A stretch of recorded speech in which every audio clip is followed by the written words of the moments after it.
আহা কি যে স্বাদের খাবার!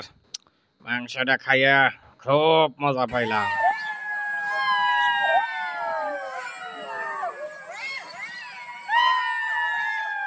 গোস্তের গন্ধ পাওয়া যাইতাছে।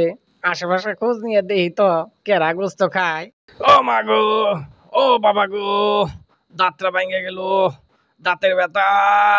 আরে, এটা তো বাঘ মামার আওয়াজ শোনা যাইতাছে। খোঁজ নিয়ে যাই দেখি তো বাঘ মামার কি হইলো।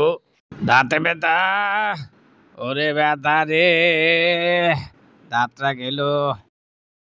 ও বাঘ মামা, কি হইলো তোমার? অবাক চিল্লাইয়া উঠলা কে? আর কইস না রে, মজা করে গোস্ত খাওয়া ধরছিলাম, তা হুট করে আমার দাঁতের ব্যথা শুরু হয়ে গেছে। দাঁতের ব্যথায় আর বাঁচতেছি না রে।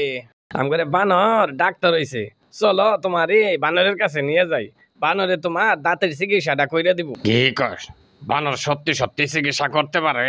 হ হ, বানর অনেক বড় ডাক্তার হইছে, আগে চিকিৎসাটা নিয়েই দেহ। তাইলে চল বানরের কাছে যাই, দাঁতের চিকিৎসাটা করাই। ঠিক আছে, চলো যাই।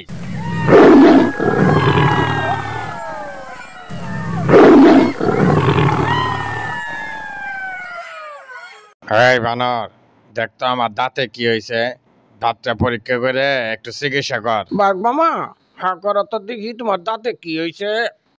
আহ! ওরে বাবা গো, ওরে মা গো, পলাও।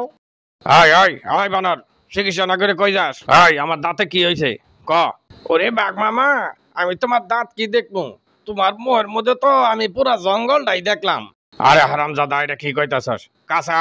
না না, আমি তোমার কাছে যাইতে পারবো না। হাই, কাঁচা হবি না তাহলে আমার চিকিৎসা কেমনে দিবি তুই? আমি দূরে থেকেই তোমার চিকিৎসা দিয়ে দেই। তুমি বাড়ির যাইয়ে কুসুম গরম পানির মধ্যে লবণ দিয়ে ঘর ঘর করো গা, তাহলেই তোমার দাঁত ঠিক হয়ে যাব। তুমি আর আমার কাছে আয়ো না চিকিৎসা করতে।